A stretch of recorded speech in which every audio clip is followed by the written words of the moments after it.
정선 알파인 경기장 복원 문제를 놓고 사회적 합의기구 논의가 진행 중이지만 곤돌라 존치에 대한 이견을 좁히지 못하고 있습니다. 한 번에 여러 차로를 단속하는 레이더식 속도 단속 장비가 도입됐습니다.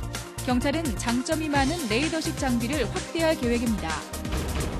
동시 조합장 선거를 앞두고 조합원 자격 기준이 불명확하고 현장 확인조차 제대로 되지 않아 논란이 커지고 있습니다. 동서고속화철도 노선을 두고 갈등이 커지는 가운데 속초시의회가 조기 착공 건의안을 채택해 환경부 등 관련 부처에 보냈습니다.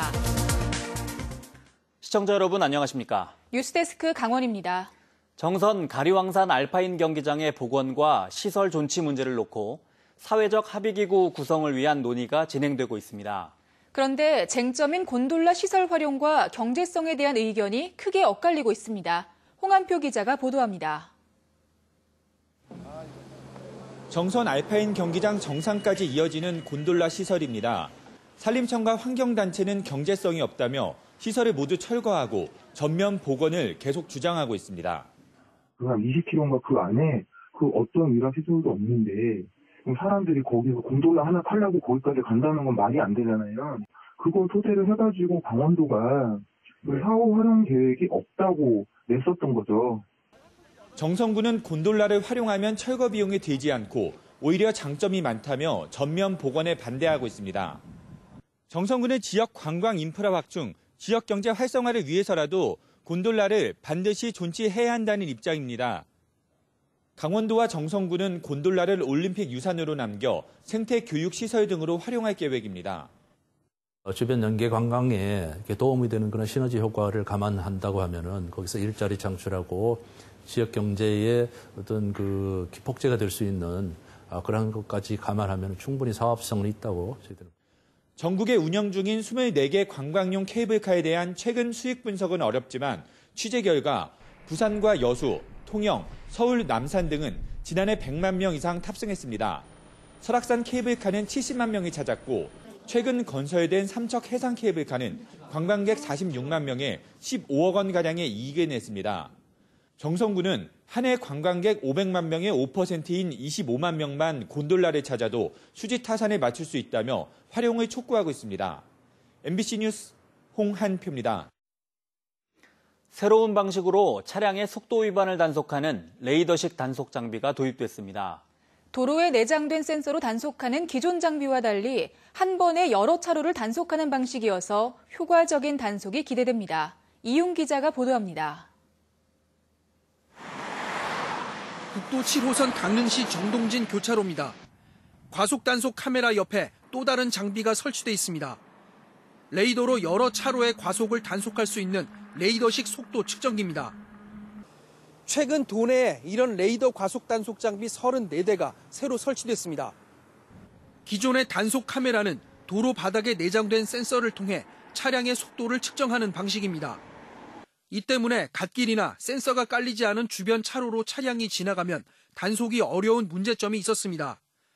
하지만 이번에 설치된 레이더 단속 장비는 한 번에 여러 개의 차선을 측정할 수 있어 효율적인 단속이 이루어질 것으로 기대됩니다. 또 센서를 매설하지 않아도 돼 도로가 파손되거나 새로 포장하더라도 재시공할 필요성이 없습니다. 겨울철 염화칼슘 다량 살포로 인해서 노면 상태가 좋지 않아서 고장률이 높고 관리에 아주 불편함을 초래하고 있었습니다. 경찰은 기존 단속 카메라보다 장점이 많은 레이더식 과속 단속 장비 설치를 확대할 계획입니다. MBC 뉴스 이용입니다. 속초시의회가 동서고속화철도 조기 착공 건의안을 채택해 국토교통부와 환경부 등에 보냈습니다. 속초시의회는 환경부의 요구대로 동서고속화철도 노선이 설악산 국립공원과 군부대를 우회하게 되면 사업 일정이 지연되고 공사비도 크게 늘 거라고 주장했습니다. 또 전략 환경 영향평가에 사실상 불가능한 재보완 사항이 많다며 행정 절차가 서둘러 해결돼 동서고속화철도 사업이 조기 착공될 수 있도록 해달라고 건의했습니다. 행정안전부로부터 의정비 재조정 권고를 받은 태백시와 양양군이 후속 조치에 나섭니다. 태백시 의회는 3월 임시회에서 의정비 결정안을 심사해 조례안을 개정할 계획입니다. 태백시는 주민 여론조사보다 400만 원 많게 의정비를 결정해 재조정 권고를 받았습니다. 양양군은 다음 달에 의정비 심의위원회를 다시 열어 군의회에 통보할 계획입니다. 양양군도 여론조사 결과를 무시하고 월정수당 지급 기준을 어겼다는 지적을 받았습니다. 행정안전부는 태백시와 양양군을 포함해 원주, 철원, 영월, 평창의 도내 6개 시군에 의정비 조정을 권고했습니다. MBC 강원 영동 김재욱 영상취재기자가 제32회 한국영상기자상을 받았습니다. 김재욱 기자는 한국영상기자협회가 주관하는 한국영상기자상 공모에 납부 거부에 아물지 않은 상처를 주제로 한 영상 리포트를 출품해 예선과 본선 심사를 거쳐 전문보도부문 인권보도상 수상자로 선정됐습니다. 한국영상기자상 시상식은 오늘 오후 6시 서울 상암동 스탠포드 호텔에서 열렸습니다.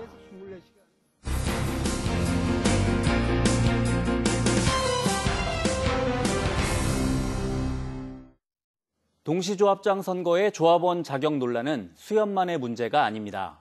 자격 기준이 불명확하고 조합에서 제대로 확인하지도 않다 보니 무자격자 시비가 결국 당선 무효로 이어질 수도 있습니다. 김영호 기자가 보도합니다. 4년 전 전국 동시조합장 선거에서 무자격 조합원 문제가 불거진 고성축협. 당시 3명의 후보자가 출마해 4표 차이로 당선이 결정됐는데 낙선자 측에서 조합원의 자격을 문제 삼으면서 법정 소송으로 이어졌습니다. 3선의 조합장은 조합을 유지하기 위한 관행이었다며 항변했지만 대법원에서 벌금형이 확정돼 지난 2016년 조합장직을 상실했습니다. 경찰에서 조사해가지고는 안 된다는 얘기 한 집에 둘이. 그래가지고 그 사람 선거했다고 해서 무효시키는 거예요. 이번에 두 번째로 치러지는 전국 동시조합장 선거에서도 농축협의 조합원 자격 논란은 여전합니다.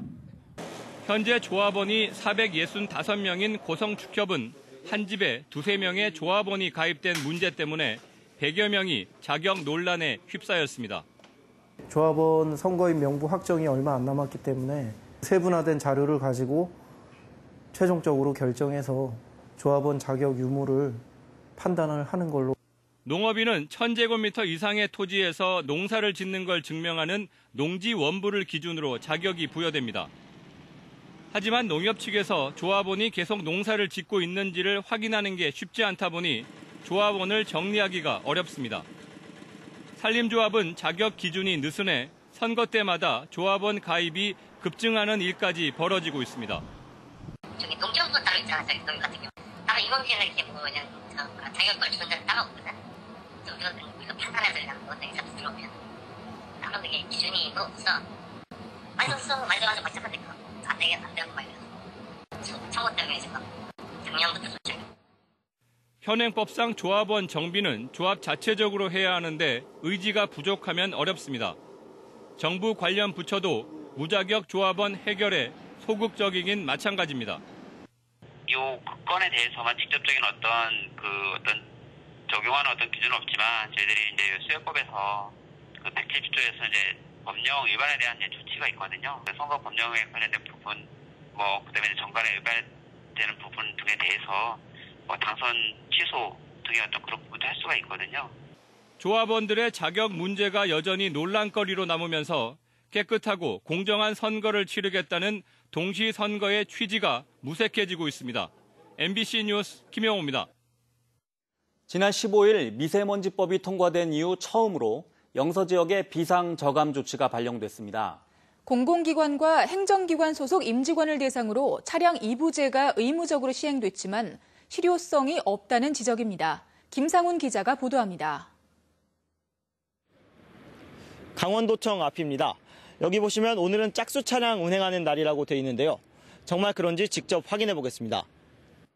오늘 운행해서는 안 될 끝번호가 홀수인 차량이 간간히 보이기는 하지만 민원인 차량을 제외하면 대부분 짝수 차량입니다. 아침 출근 시간에 입구에서부터 홀수 차량은 운행을 통제했기 때문입니다.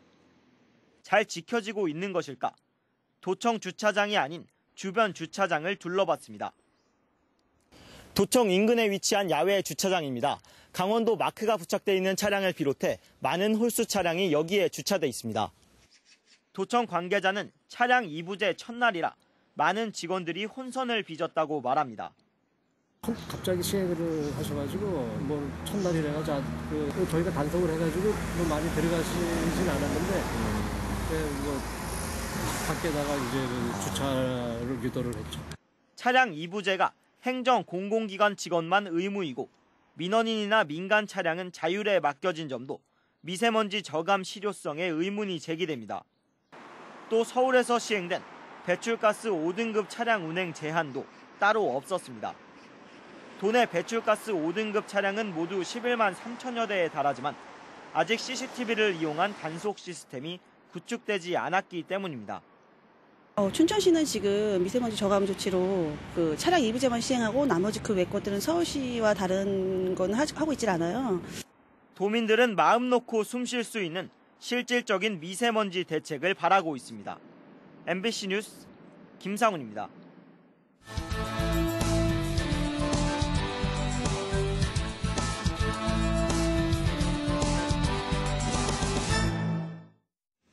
삼척시가 원덕읍에 농공단지를 조성해 기업을 유치합니다. 삼척시는 원덕 농공단지 입지 선정과 타당성 조사를 모두 마치고 오늘 주민들을 대상으로 설명회를 가졌습니다. 삼척시는 원덕읍 오건리 일대 12만 제곱미터에 157억 원을 들여 농공단지를 조성하고 40여 개 기업을 유치할 계획입니다. 삼척시는 올해까지 행정 절차와 실시 설계를 끝내고 내년에 착공해 오는 2022년 완공할 계획입니다. 다음 달부터 오는 5월까지 도내에 4,709세대의 신규 아파트가 입주합니다.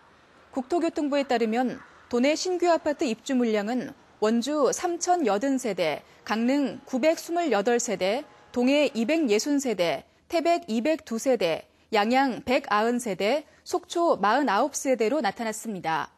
전용 면적은 60에서 85제곱미터가 3,515세대로 가장 많고 60제곱미터 이하가 941세대, 85제곱미터 이상은 253세대로 나타났습니다. 뉴스를 마칩니다. 고맙습니다.